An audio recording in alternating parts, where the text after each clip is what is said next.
Trust में guys, lovely runner drama का ये एपिसोड अब तक का सबसे ज़्यादा फनी होने वाला है। इस एपिसोड की शुरुआत में हम लोग देखते हैं कि हमारे लव बर्ड्स संजय और एमसल दोनों हाथों में हाथ डाल करके कॉलेज के लिए निकलते हैं। तब एमसल को ध्यान आता है कॉलेज में कहीं उन्हें देख ना ले कोई। वो संजय से कहती है कि एक्चुअल में वो अपने रिलेशन को सीक्रेट रखना चाहती है। संजय कहता है सीक्रेट रखने से क्या ही बदल जाएगा, भले ही 1 महीना बाद तुम यहाँ से जाने वाली हो, मैं तुम्हारे साथ अपने लाइफ का सबसे हैप्पी मोमेंट जीना चाहता हूँ।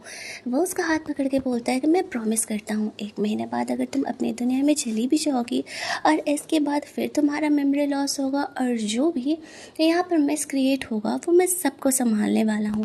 खैर, अगर तब भी तुम्हें लग रहा है कि तुम अनकंफर्टेबल हो, रिलेशनशिप को हाइड करके रखना चाहती हो, तो ठीक है, मुझे कोई प्रॉब्लम नहीं है। लेकिन ये प्यार मोहब्बत और चोरी छुपाए पर कितना भी छुपा लो, चुपती कहाँ है। एक साइड तो यहाँ पर एमसोल के बेस्ट फ्रेंड लियोन उसे देख लेती है और दूसरी साइड संजय के भी कुछ क्लासमेट्स इन दोनों को हाथों में हाथ डाले देख लेते हैं। लियोन देख करके एमसोल पे कहती है, तुमने मुझसे झूठ बोला ट्रेटर गर्ल, तुमने कहा था कि तुम उसे डेट नहीं कर रही हो और अभी देखो तो चल क्या रहा है। ये कहते हुए वो रोने लगती है और लियोन को रोते हुए संजय का एक क्लासमेट छोरोंग देख लेता है और वो उसे पसंद आ जाती है। इसके बाद हम लोग क्लासरूम का सीन देखते हैं जहाँ पर कि ली हुन संजय और इमसल पर काफ़ी गुस्सा कर रही होती है कि तुमने उसे सीक्रेट रखने के लिए क्यों कहा, मैं तुम्हारी बेस्ट फ्रेंड हूँ, तुम्हें मुझे तो बताना चाहिए था। इमसल कहती है बस अभी अभी हुआ है, मुझे भी लगता है कि तुम भी तो मुझसे कुछ छुपा ही रही हो।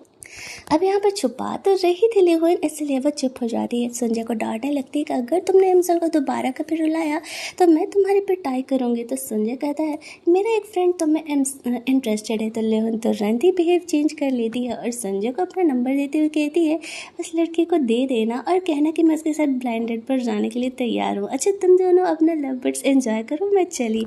ऐसा कह के वो वहाँ से फरार हो जाती है। दोनों एक दूसरे को देख करके हंसने लगते हैं। एमसल संजय को जाने के लिए कहती है क्योंकि क्लासेस स्टार्ट होने वाले थे, लेकिन हमारे प्यार में पड़े हुए संजय भाई साहब कहाँ ही एमसल को छोड़ करके जाने वाले थे। वो यहाँ पर कहता है मैं अपना क्लास वगैरह बंक करके तुम्हारे साथ ही क्लास अटेंड करने वाला हूँ। थोड़ी देर बाद क्लासेस स्टार्ट होती है। अच्छा, क्लास में किसका किसका बॉयफ्रेंड या गर्लफ्रेंड है, काफ़ी अच्छा फील होता है ना साथ में क्लासेस अटेंड करने का।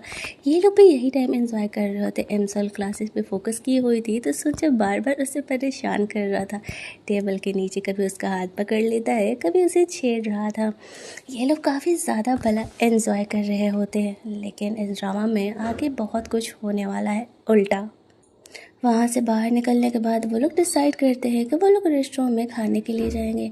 तभी यहाँ पर संजय को उसके फ्रेंड बैकिन का कॉल आता है और वो उससे कहता है कि तुम यूएस नहीं गए, तुमने मुझे बताया नहीं। संजय कहता है हाँ हाँ मैं बताने वाला था, भूल गया। फिर वो उससे कहता है कि तुम्हारे बिना भी हमने प्रीलिम राउंड तो क्रॉस कर लिया है, लेकिन मैं तुम्हें इतनी आसानी से नहीं जाने देने वाला हूँ। नेक्स्ट टाइम मैं तुम्हें ज़रूर बुलाऊँगा। खैर रखता हूँ, अभी मेरा चांस है पार्ट 2 का ऑडिशन देने के लिए। तो वो उससे ऑल द बेस्ट विश करके फ़ोन रख देता है। यहाँ पर एमसल संजय से पूछती है कौन सा ऑडिशन, तो वो उसे बताता है कि सुपरस्टार के करके एक ऑडिशन उसके फ्रेंड बेकिन ने दिया था और वो लोग प्रीलिम राउंड पार कर गए हैं। एमसल को ध्यान आता है कि उसने टीवी पर देखा था कि जो उसके फ्रेंड का वो ग्रुप था वो संजय के बिना दिख रहा था। इट मीन्स कि फ्यूचर संजय का कुछ इस तरीके से चेंज हो रहा है कि वो उस ग्रुप में नहीं होने वाला है। तो वो संजय को जल्दी जल्दी ऑडिशन दिलाने के लिए लेकर के जाती है ताकि उसका ये फ्यूचर ना चेंज हो। संजय उसे रोकता है और कहता है कि देखो अब जाने का कोई फ़ायदा नहीं है, क्योंकि बेकिन ने कहा कि वो ऑडिशन देने के लिए नेक्स्ट नंबर पे है। वो उदास हो जाती है, उसे अफसोस होने लगता है कि उसने संजय का इस तरीके से ये चेंज कर दिया फ्यूचर। अब वो करेगा क्या। संजय उसे पूछता है कि क्या मैं फ्यूचर में बहुत फेमस सिंगर बनने वाला हूँ, क्योंकि तुम जब मेरा सॉन्ग गा रही थी तो तुमने बताया था कि मैं बहुत फेमस हूँ। एमसल कहती है हाँ फेमस तो तुम थे, बट अब लगता नहीं है कि तुम उस फील्ड में जा पाओगे, मैंने तो तुम्हारा चांस ही ख़त्म कर दिया। संजय कहता है कोई बात नहीं, कुछ और कर लूँगा मैं, कहीं तो मुझे फ्यूचर में मिलोगे और मैं उतना फेमस नहीं रहा तो तुम मुझे छोड़ तो नहीं दोगे। एमसल हंसते हुए कहती है मुझे कोई फ़र्क नहीं पड़ता कि तुम क्या करते हो, फेमस हो या नहीं हो, तुम खुश हो, तुम अलाइव हो, बस मुझे उसी ये में तुम्हारे साथ रहना है। संजय कहता है ये हुआ ना बात, अच्छा लगा सुन करके। इधर हम लोग देखते हैं एमसल के भाई ग्योम को, वो अपने दोस्त के साथ कॉफ़ी लेकर के आ रहा था। तभी वो लियोन को यहाँ पर उसी के क्लास के लड़के छोरों के साथ देखता है। दोनों काफ़ी खुश थे, दोनों में काफ़ी कॉमन चीज़ें मैच हो रही थी और वो दोनों की वाइबिंग काफ़ी मस्त हो रही होती है। ये देख करके थोड़ा सा ग्योम को जेलस फील होने लगता है। यहाँ पर वो अपने फ्रेंड से पूछता है, ये छोरोंग तो हमारी ही क्लास में है ना, ये अच्छा बंदा तो है ना। उसका फ्रेंड उसे कहता है उसका तो पता नहीं, लेकिन हाँ काफ़ी हेवी ड्रिंकर है। अब उसे यहाँ पर ये लगने लगता है कि लियोन ऐसे लड़के के साथ क्यों है, बट वो उसे किस हक से रोक सकता था। हाँ उसे जेलस जरूर हो रहा था लियोन को इतना ज़्यादा खुश छोरों के साथ देख करके। हम लोग छोरों को देखते हैं जो अपने फ्रेंड के साथ अपने ब्रदर के शादी के गिफ्ट के लिए बहुत सारे प्रोटेक्शंस बाय किया हुआ था। एक पॉलीथीन में लेकर के वो कॉलेज आया था, क्योंकि उसके बाद उसे वो शादी अटेंड करना था। वो दोनों अपने रूम में जाते हैं कॉलेज के, तो वहाँ पर वो लोग दाही को देखते हैं जो कि संजय से बात करने के लिए आई थी और उसका फेस देख के लग रहा था कि संजय ने उसे रिजेक्ट कर दिया है। वो उन दोनों को देख करके वहाँ से निकल जाती है। वो दोनों क्लासरूम में आकर के कहते हैं, यार तुम बहुत लड़कियों के दिल तोड़ रहे हो। तो संजय कहता है, मुझे फ़र्क नहीं पड़ता, अब मेरी गर्लफ्रेंड है, मुझे और किसी लड़की से कोई मतलब नहीं है। यहाँ पर गलती से छोरोंग वो प्लास्टिक का पैकेट संजय के बैग में रख देता है। संजय इस चीज़ को ध्यान नहीं दे पाता है। यहाँ पर संजय से पूछता है, तो तुम्हारा ब्लाइंड डेट कैसा गया। तो छोरोंग उसे बताता है कि काफ़ी अच्छा गया, लियोन के साथ उसकी वाइफ्स काफ़ी मैच कर रही है। यहाँ पर संजय को कॉल आता है और वो जल्दी जल्दी अपना बैग लेकर के वहाँ से चले जाता है। दूसरे सीन में संजय और एमसल डेट कर रहे होते हैं। संजय एमसल के फ़ोन में कुछ इस तरीके से कीरिंग लगा के देता है। दोनों सेम कपल वाला कीरिंग रखे हुए थे, आगे चल के ज़रूर ये कहीं काम आने वाला है, इसीलिए सीन दिखाया गया है। इसके बाद वो लोग अपना डेट मना करके शाम में घर लौट रहे होते हैं। तो फिर ये पिंक फ्लावर के पेटल्स गिर रहे थे। अब कोरिया में क्या मानना होता है कि अगर आप एक गिरते हुए पेटल्स को कैच कर लोगे तो आपकी विशेष पूरी होगी। एमसल वहाँ पर वही कोशिश कर रही होती है, लेकिन उससे हो नहीं रहा था। तब संजय यहाँ पर उसका ये पेटल्स कैच करने में हेल्प करता है और कहता है, चलो विश मांगते हैं। फिर दोनों एक दूसरे के लिए विश मांगते हैं। संजय से पूछता है, क्या विश मांगा तुमने। तो एमसल कहती है कि मेरा वाला तो सीक्रेट है। संजय बस से अपना विश नहीं बताता है।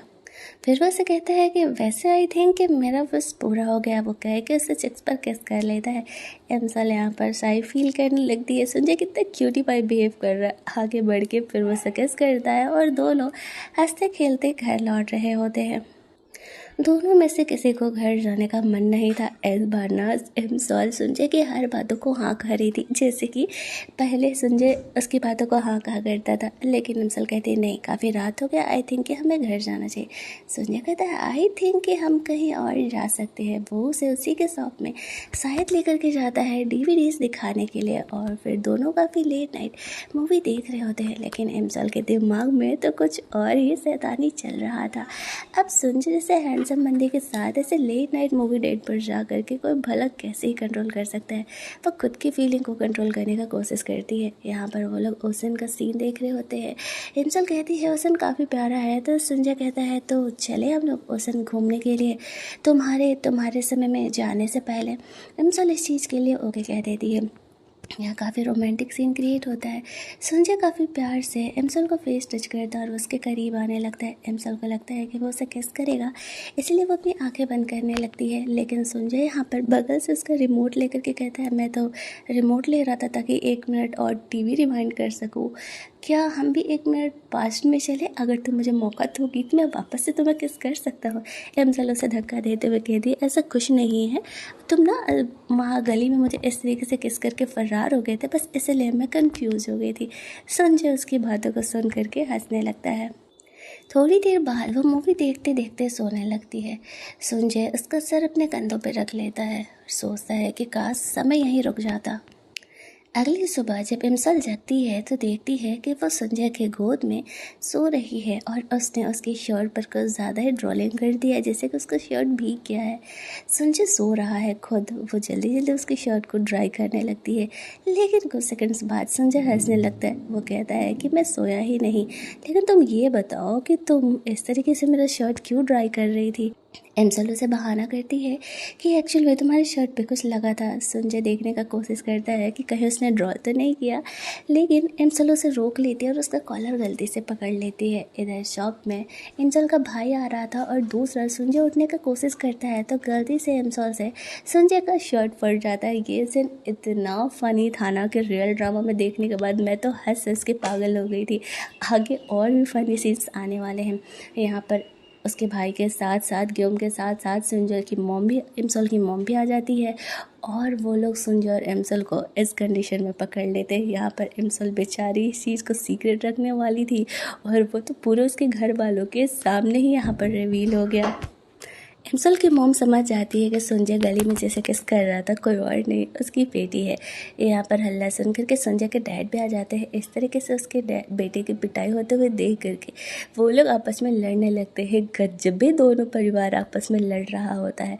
संजय के डैड कहते हैं मेरा बेटा बहुत इनोसेंट है, अभी की बेटी ने मेरे बेटे को पटाया है। लेकिन उसकी मॉम कहते हैं नहीं, तुम्हारा बेटा मेरी बेटी के पीछे पड़ा हुआ था, मेरी बेटी तो उसे भाव ही नहीं देती थी। संजय कहता है यस डैड, मैंने ही इमसल को कहा था मुझे पसंद करने के लिए। अब उसके डैड इस बात पर भला क्या ही बोले। वो संजय को जल्दी जल्दी वहाँ से लेकर के जाने लगते हैं। वो अपना बैग लेकर के जा रहा था, लेकिन इमसल उन्हें रोक रहा होता है कि नहीं, अभी मिसअंडरस्टैंडिंग क्लियर करके जाना है। जैसा दिख रहा है वैसा कुछ नहीं है, हम दोनों के बीच कुछ भी नहीं हुआ है। और यहाँ पर संजय के बैग में वो पूरे पॉलीथीन के भरे हुए प्रोटेक्शन थे और वो हवा में कुछ यूँ उछल जाते हैं जैसे कि आसमान से फूलों की बारिश हो रही है। अब ये देख करके सब यहाँ पर एमसल को और ज़्यादा ही गलत समझने लगते हैं। उसके फादर के पास तो कहने के लिए कुछ था ही नहीं। उसके फादर कह देते हैं कि ये उसका है। भाई साहब, कुछ कहा नहीं जा सकता था। फिर वो संजय को लेकर के जाते। काफ़ी ड्रामेटिक सीन था यहाँ पर। दोनों अपने अपने घर से बात कर रहे थे। एमसल कहती है कि मैंने सबको समझाने का कोशिश किया लेकिन कोई मानने के लिए तैयार नहीं है। संजय पूछता है तुम्हें तो मुझ पर भरोसा है ना कि वो मेरे नहीं है। कुछ सेकंड्स रुकने के बाद एमसल कहती है हाँ हाँ बिल्कुल। संजय कहते हैं नहीं, मैं 1 घंटे में इसका एक्सप्लेनेशन तुम्हें देता हूँ, तुम्हें मुझ पर भरोसा नहीं हो रहा है। कह के वो फ़ोन तो रख देता है लेकिन कन्फ्यूज़ था कि वो भरोसा दिलाएगा कैसे। फिर वो यहाँ पर रिवाइंड करता है और याद करता है कि ये पॉलीथीन उसके बैग में आया कैसे होगा। तभी उसे ध्यान आता है कि छोरों ने वो पॉलीथीन लिया था और गलती से उसके बैग में रख दिया था। वो छोरों को कॉल करता है, उसका फ़ोन नहीं लगता है तो वो उसके फ्रेंड को कॉल करता है। तो उसे पता चलता है कि वो तो अपने भाई के शादी के लिए गया हुआ है रेडी करने के लिए। उसने इतने मेहनत से इतने प्रोटेक्शन बाय किए थे और वो खो गया है। तो वो उसे कहता है कि वो मेरे पास है, जल्दी से जल्दी छोरों को मेरे घर भेजने के लिए। दूसरा सीन हम लोग देखते हैं कि यहाँ पर दोनों फैमिलीज़ बैठी हुई थी चीज़ों को क्लियर आउट करने के लिए। उनकी जो ग्रैंड मदर थी यहाँ पर जज बनी हुई है। सबसे पहले बात आता है वो सीडी का कि संजय ने काफ़ी कम एज में वो एडल्ट मूवी यहाँ पर रेंट पर ली हुई थी।